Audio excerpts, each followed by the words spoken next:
मिलेगा भाजपा का टिकट। नमस्कार, आप देख रहे हैं दिव्य हिमाचल टीवी। मैं हूं आपके साथ वंशिता शर्मा और एक बार फिर हाजिर हूं आप सभी के सामने हिमाचल आज का मुद्दा लेकर। भाजपा में नेता पुत्रों की पॉलिटिक्स खत्म हो गई। पार्टी अब परिवारवाद को बिल्कुल भी नहीं मानेगी और नेता के बाद उसके बेटे को टिकट नहीं मिलेगा। हैदराबाद में राष्ट्रीय कार्य समिति की बैठक में ये फैसला हुआ है और अब हिमाचल में चुनाव होने वाले हैं तो पार्टी ये फॉर्मूला यहां लागू करने वाली है।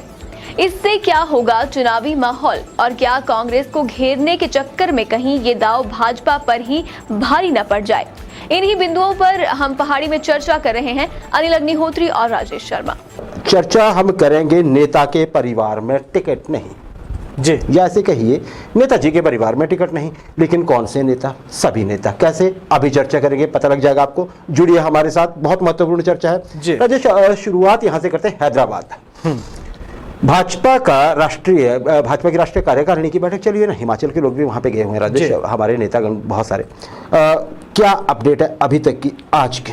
बिल्कुल, भाजपा की राष्ट्रीय कार्यकारिणी की बैठक हैदराबाद में चली हुई अग्निहोत्री जी। आज बड़ा महत्वपूर्ण ये दूसरा दिन उस बैठक का है और आज प्रधानमंत्री, गृह मंत्री और केंद्र सरकार के जितने भी मंत्री हैं सभी ने उस बैठक में शिरकत की है। प्रधानमंत्री नरेंद्र मोदी पहुंचे, संबोधित उन्होंने भाजपा की राष्ट्रीय कार्यकारिणी को किया। बड़े महत्वपूर्ण मसले उन्होंने वहां अपने कार्यकारिणी के सामने पेश किए, जो चुनौती जिस तरह की देश के सामने आने वाले दिनों में है। पार्टी के लिए गाइडलाइन एक तरह से तय कर दी गई, जिसमें परिवारवाद को लेकर बहुत महत्वपूर्ण बयान प्रधानमंत्री नरेंद्र मोदी का सामने आया है। उन्होंने यह कहा है कि परिवारवाद को अब देश का युवा वर्ग ही खारिज करने लगा है। इसके ऊपर उन्होंने टिप्पणियां की है। कांग्रेस के ऊपर महत्वपूर्ण टिप्पणी की है कि कांग्रेस का राष्ट्रीय एजेंडा अगर हम देखते हैं तो राष्ट्रीय एजेंडा एक है एनडीए की योजनाओं का विरोध करना, बीजेपी का विरोध करना, इसके अलावा उनके हाथ में कुछ है नहीं। केंद्रीय गृह मंत्री ने भी संबोधित वहां किया, जिन्होंने बड़ा महत्वपूर्ण एक बयान वहां दिया है। उन्होंने यह कहा है कि अगले 30 और 40 साल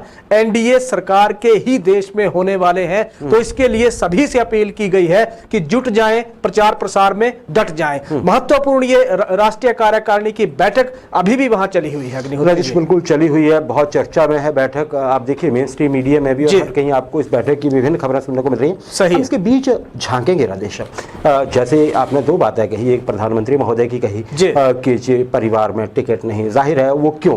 क्योंकि आपके जो मुख्य विपक्षी दल है कांग्रेस, वहां पे परिवारवाद को अगर आपको एकदम से निशाने पे लाना है तो आपको पहले ये साबित करना होगा कि हम परिवारवाद चाहते ही नहीं। हालांकि भाजपा में कई नेता कितने खुश होंगे इस चीज से, ये थोड़ी देखने वाली चीज होगी। दूसरा, आपने कहा 40 साल बीजेपी के रहने वाली बात। कांग्रेस भी शुरू में बहुत समय रही थी राजेश, शायद वो बहुत समय तक रहने का खामियाजा आजकल भुगतना पड़ रहा है, ऐसा कहा जाता है।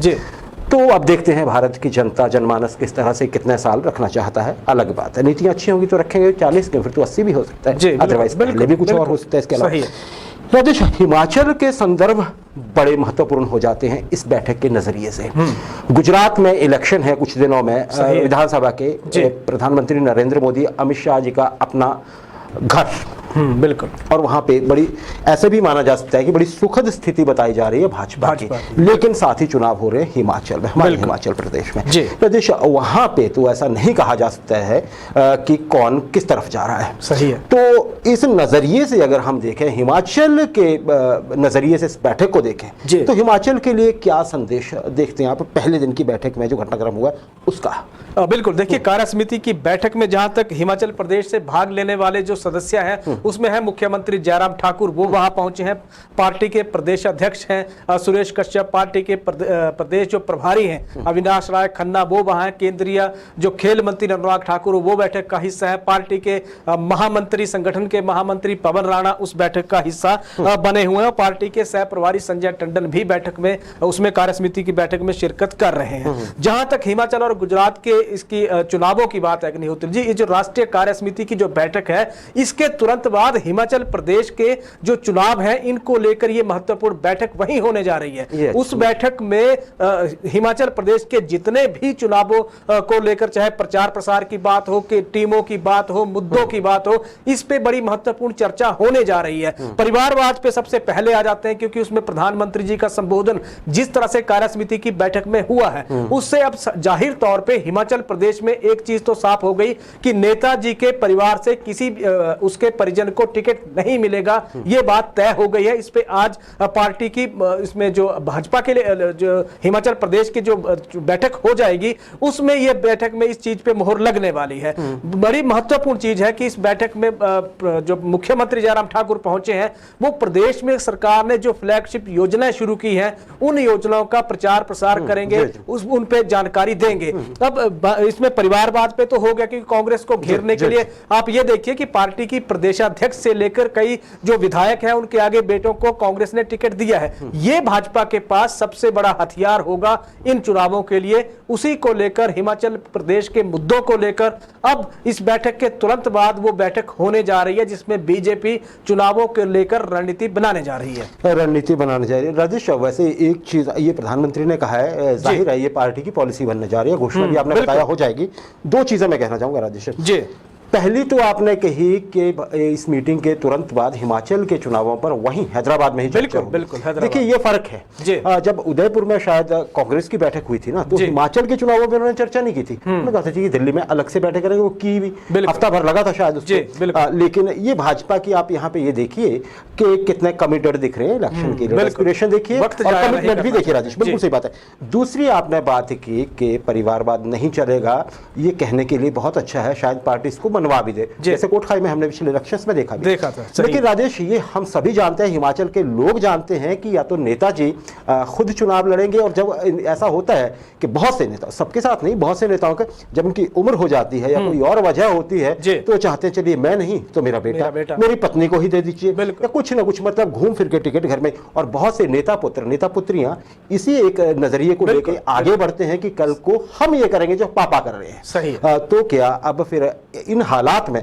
भाजपा क्या ऐसी जो एक तरह से योजनाएं हैं या एक आप ये प्रायोजन है, उनके लिए क्या भाजपा सूटेबल मंच होगा या नहीं होगा, ये भी देखने वाली बात सही है। इतना तय है, संदेश ये साफ हो गया कि पापा की पॉलिटिक्स अब भाजपा में नहीं चलेगी। नहीं चलेगी, फिलहाल तो नहीं चलेगी, ये तो पक्का है। हाँ, ये तो पक्का है। तो इन चुनावों में भाजपा की ओर से जो किसी और को टिकट दिलवाने के लिए कोशिश कर रहे होंगे, सही देखिए अब देखना पड़ेगा कि उनका क्या होगा। और दूसरी ये भी देखनी पड़ेगी राजेश कि इसको कैसे गिना जाता है परिवार को, क्या टिकट ऐसे लोगों के लिए ही बनाई होगी जो वर्तमान में जिनके घर से कोई विधायक है, मंत्री है, या फिर ऐसा अतीत में जो रह चुका है, क्या उनके बेटे, उनके पुत्र, उनकी पत्नियां भी पात्र नहीं होगी, ये अभी पार्टी ने क्लियर नहीं किया है ना। हाँ, वो सामने आ जाएगी शायद चीजें। चलिए, अच्छा राजेश, भाजपा हिमाचल में मिशन रिपीट के लिए पूरा जोर लगा रही है। आपने बता दिया हैदराबाद में चर्चा होगी, वहां पे बड़े दिग्गज लोग होंगे, पूरे राष्ट्रीय नेता बैठे होंगे। बिल्कुल। लेकिन राजेश, कुछ मुश्किलें तो भाजपा को प्रदेश में झेलनी पड़ती है, उसमें वजह चाहे कुछ भी हो सकती है।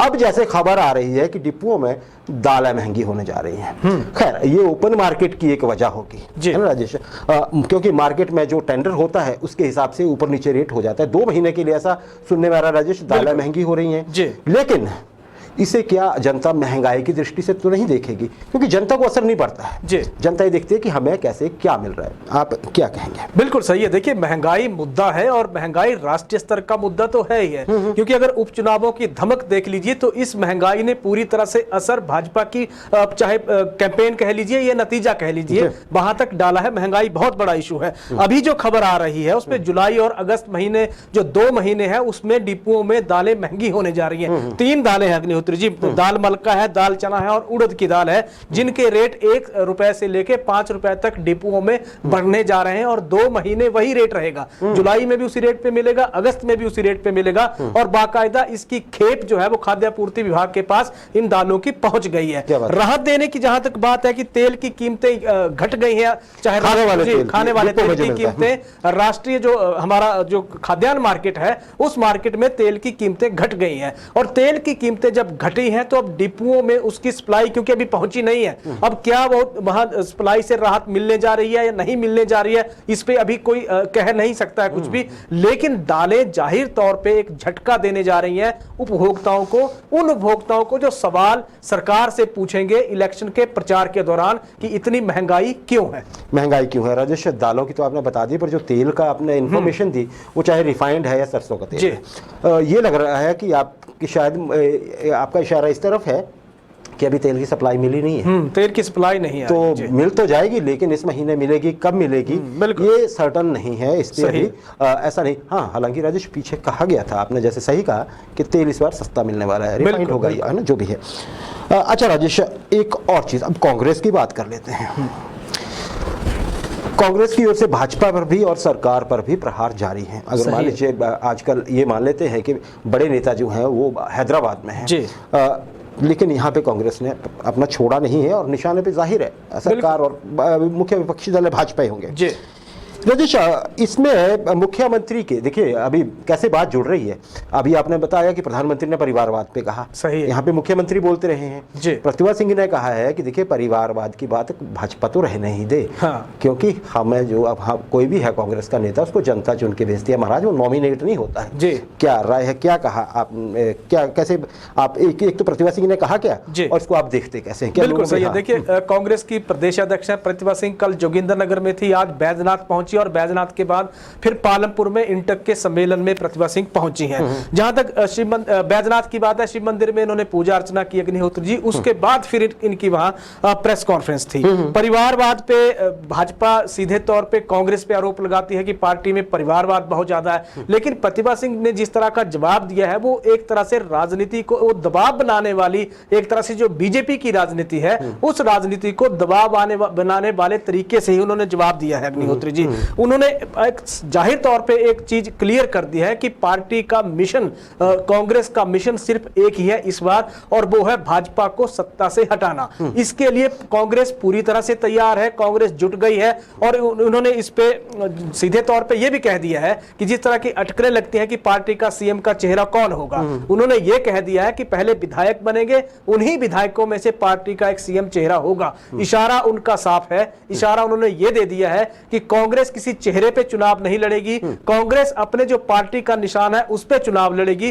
फिर वहां से चेहरा निकलेगा। परिवारवाद को लेकर बड़ा सटीक उन्होंने जवाब दे दिया है भारतीय जनता पार्टी को कि जनता चुन के लोगों, कांग्रेस के जितने भी विधायक हैं जनता उनको चुन के भेजती है, तो परिवारवाद का सवाल ही पैदा नहीं होता है। राजेश, एक सवाल ये भी पैदा होता है कि क्या भाजपा राष्ट्रीय स्तर पर परिवारवाद को एक एजेंडा सेट करना चाहती है? क्योंकि हिमाचल में अब सवाल ये सबके लिए है, हिमाचल के लोगों के लिए है। जरा दिल पे हाथ रख के सोचिए कि क्या हिमाचल में परिवारवाद कोई मुद्दा है या रहा है? आप उपचुनावों को देख लीजिए, जो पिछले चुनाव राजेश सही है, 2 सीटें प्रतिभा सिंह, वीरभद्र सिंह जी की, उसके बाद यहाँ पे इलेक्शन लड़ा उन्होंने, जब निधन हुआ बिल्कुल वो जीती, वहां पे सरकार को हराया। भवानी पठानिया फतेहपुर उनके पिताश्री का निधन हुआ, वो लड़े, जीते। अब आप ये देखिए कि कांग्रेस ने अर्की की सीट भी जीती, क्योंकि वो भी वीरभद्र सिंह जी के निधन के बाद एक तरह से खाली हुई थी, जबकि भाजपा ने कोट खाई हारी। बिल्कुल, और ये कहा गया कि अगर टिकट उस व्यक्ति को दिया जाता जिसको इसलिए नहीं दिया गया कि वो परिवारवाद की श्रेणी में आ रहा था, तो वो भी जीत जाते। अब बड़ा सवाल तो हिमाचल में ये है, क्या पार्टी का राष्ट्रीय एजेंडा भाजपा का हिमाचल में चलता भी है या नहीं चलता? कितने सहमत है आप इस चीज? बिल्कुल सही है। देखिए हिमाचल प्रदेश की जहां तक बात है, जो आपने उदाहरण दे दिए, बड़े सही उदाहरण है अग्निहोत्री जी। और कांग्रेस के इसमें, क्योंकि भाजपा इसलिए हमलावर होती है कि मैक्सिमम जो केसेस हैं वो कांग्रेस में परिवारवाद के सामने आए हैं। लेकिन हमीरपुर में देखिए प्रेम कुमार धूमल जब थे, अनुराग ठाकुर सांसद थे उस वक्त। अगर पार्टी अब एजेंडा तय कर रही है तो पार्टी उस सिद्धांत पे कितने कायम रहती है। ये चुनाव आप उत्तर प्रदेश की बात देख लीजिए, राजनाथ सिंह जी के बेटे सांसद वहां से बना दिए गए, टिकट पार्टी का बाकायदा दिया गया। लेकिन हिमाचल प्रदेश में ये कहा जाता है कि किस ब्रैकेट में कौन सी आप फार्मूला लागू कर रहे हैं, पहले उसके सेट नॉर्म्स तो होने चाहिए। अगर देश भर के लिए फार्मूला है तो फिर पंकज सिंह को टिकट क्यों दिया गया था? सवाल वहां भी पूछा जाना चाहिए। राजेश, बिल्कुल। इसमें देखिए राजस्थान में भी चुनाव होने वाले हैं, वसुंधरा राजे, दुष्यंत सिंह उनके बेटे हैं। आप ले लीजिए कि केंद्रीय मंत्री मेनका गांधी, उनके बेटे वरुण गांधी। अब पता नहीं ये क्या हो रहा है, लेकिन सवाल ये हिमाचल के लोगों के लिए है। एक्सपर्ट ऐसा कहते हैं कि क्या दरअसल हिमाचल में परिवारवाद कोई मसला है, या हिमाचल के लोग ये चाहते हैं कि जो भी करे बिल्कुल काम करने वाला हो, चाहे वो किसी परिवार से हो या ना हो। अब ये लोगों के सोचने की बात है। अच्छा राजेश, एक और चीज है, आपने शायद इस प्रश्न का आपने थोड़ा आंसर दे ही दिया है पहले। प्रतिभा सिंह जी ने यह भी कहा है कि कांग्रेस में देखिए ऐसा नहीं है कि फूट पड़ेगी या फूट है जी। ज्यादा फूट कब होती है राजेश? इलेक्शन के नजदीक जब टिकट नहीं मिलता है। बिल्कुल। प्रतिभा सिंह जी का यह कहना है कि जिसको भी टिकट मिलेगा बाकी लोग उसके साथ चलेंगे, टिकट तो कोई भी मांग सकता है। बिल्कुल। क्या आपकी क्या बिल्कुल राय सही है? है। प्रतिभा सिंह ने दो टूक कहा अग्निहोत्री जी कि कांग्रेस का टिकट देने का कोई व्यक्ति विशेष को अधिकार नहीं है। एक चीज तो वो पार्टी हाईकमान ने जो कमेटी बनाई गई है वही कमेटी तय करेगी कि टिकट किसे देना है किसे नहीं। तीसरी बड़ी महत्वपूर्ण चीज उन्होंने ये कही है कि सर्वे, जिसमें पार्टी सर्वे एक कर रही है, सर्वे की फ्रेम में जो फिट आएगा, जिताऊ जो चेहरा होगा उसको टिकट दिया जाएगा और युवाओं को पार्टी ज्यादा से ज्यादा मौका देने जा रही है। ये चार चीजें उन्होंने महत्वपूर्ण कही हैं। इसके बाद पालमपुर के विला कैमेलिया में जो इंटक का आज बहुत बड़ा एक राज्य अधिवेशन हुआ जिसमें कांग्रेस के पूरी पार्टी वहां मौजूद थी, जिसमें चाहे आप प्रतिभा सिंह की बात कह लीजिए, मुकेश अग्निहोत्री सीएलपी लीडर वहां थे, सुखविंदर सिंह सुक्खू वहां थे, सुधीर शर्मा वहां थे, तमाम बड़े नेता वहां थे। उस जो इंटक के अधिवेशन में बड़ी महत्वपूर्ण चीजें उठी हैं जिसमें मजदूरों की समस्याओं को लेकर कांग्रेस ने बड़ी महत्वपूर्ण चर्चा की है। मनरेगा के मजदूरों को 350 रुपए दिहाड़ी देने की उन्होंने मांग उठाई है और साथ ही आश्वासन यह किया है कि दिहाड़ी कांग्रेस की सरकार जब बनेगी तो इनको दिहाड़ी 350 रुपए दे दी जाएगी। इसके अलावा उन्होंने और भी बड़ी महत्वपूर्ण चीजें कही गई अग्निहोत्री, जिसमें पेंशन को लेकर कहा गया कि जब सरकार बनेगी पेंशन का प्रावधान कर दिया जाएगा। विभागों में जितने भी आउटसोर्स के तहत जो कर्मचारी नियुक्त किए गए हैं उन कर्मचारियों को बाकायदा नया स्केल दिया जाएगा और साथ ही साथ उनके वेतन भत्तों की अदायगी भी कर जाएगी। बहुत लंबी चौड़ी एक लिस्ट उन्होंने आज वहां पे एक बहुत बड़ा एक कार्यक्रम था जिसमें बहुत लंबी मनरेगा की दिहाड़ी बढ़ाने के लिए उन्होंने कहा है, घोषणा की, 350 रुपए। मुकेश अग्निहोत्री जी नेता प्रतिपक्ष विधानसभा में आजकल भाजपा के निशाने पे खूब है, बिल्कुल है ना जी। और उसके बाद बड़ा मामला खुलता चला जा रहा है, उनके एक बयान के बाद बहुत कुछ होता जा रहा है। इस नजरिए से कैसे देखते हैं आप इसको, मुकेश अग्निहोत्री को? जो बिल्कुल सही है। देखिए, मुकेश अग्निहोत्री का मुख्यमंत्री जयराम ठाकुर पे निशाना होता है और फिर भाजपा के निशाने पे मुकेश अग्निहोत्री होते हैं। अग्निहोत्री जी दबाव की पॉलिटिक्स है यहाँ, दबाव। मुकेश अग्निहोत्री चाहते हैं कि मुख्यमंत्री जयराम ठाकुर को घेर के रखा जाए, उनको उनके ऊपर एक दबाव बनाया जाए ताकि प्रदेश भर में वो उस तरह से उस स्तर पे प्रचार ना कर सके। दूसरी ओर भाजपा इसलिए पीछे लगी रहती है कि मुकेश अग्निहोत्री को ऊना में ही ब्लॉक करके रख दिया जाए। हिमाचल प्रदेश कांग्रेस का बड़ा चेहरा है और जिस स्तर के वो लीडर हैं उसको लेकर चुनावों में अब उनको ब्लॉक करने की जो रणनीति बीजेपी ने बनाई है, ये दबाव की पॉलिटिक्स है जो चुनावों में आगे चल के और मुखर होती जाएगी। देखिए, पॉलिटिक्स का एक और रूल है राजेश जी, जिस भी राजनीतिक दल के एक नेता को निशाने पे लिए जाते हैं ना दूसरी तरफ से, सही है, उस नेता का कद अपने आप ही बहुत बड़ा हो जाता है। बिल्कुल, इस नजरिए से भी देखिएगा जी, ये भी एक मुद्दा है। राजेश, मेरा अंतिम प्रश्न इस सेगमेंट में, भाजपा के युवा नेता डॉक्टर राकेश बबली, हाँ सही है, निधन हो गया, बहुत अनफॉर्चुनेट। आज उनका अंतिम संस्कार हुआ। राजेश, क्या जानकारी है? बिल्कुल सही है। देखिए, हिमाचल प्रदेश जो कामगार कल्याण बोर्ड है, इसके प्रदेश अध्यक्ष हैं डॉक्टर राकेश बबली। इनका निधन पिछले कल हो गया। आर्नी से ये किन्नौर के दौरे पे जा रहे थे तो रास्ते में दिल का दौरा पड़ने से इनका निधन हो गया। आज उनकी पार्थिव देह उनके पैतृक गांव है अग्निहोत्री जी, बड़सर विधानसभा क्षेत्र के बिजड़ी का ये बुढ़ान गांव है, वहां पहुंची। चीखो पुकार का एक तरह से माहौल पैदा वहां हो गया। परिवार, रिश्तेदार, दोस्त, भाजपा, कांग्रेस, जिसने भी उनके निधन की खबर सुनी, सोशल मीडिया से लेके आप जमीनी स्तर तक देख लीजिए, वहां पे पहुंचे हर किसी ने श्रद्धा सुमन नम आंखों के साथ अपने चहेते इस लीडर को विदाई दी। सौम्य स्वभाव के थे, शालीनता के लिए जाने जाते थे। दुखद निधन से ने सभी को गमगीन उनके कर दिया है। आज वो अपनी अंतिम यात्रा पे निकल पड़े हैं जी। हम उनकी पुण्य स्मृति को नमन करते हैं दिव्य हिमाचल मीडिया ग्रुप की तरफ से डॉक्टर राकेश बबली और उनके परिजनों के लिए। राजेश, उनका परिवार जो है समाज सेवा में बहुत अग्रणी है, खासकर उनके पिताजी जो है पंडित वंशीधर शर्मा, वो पहले टीचर होते थे समाज सेवा के कार्य में। वो भी बहुत मृदुल स्वभाव के, परिवार पे दुखों का पहाड़ टूटा है, हमारी संवेदना है।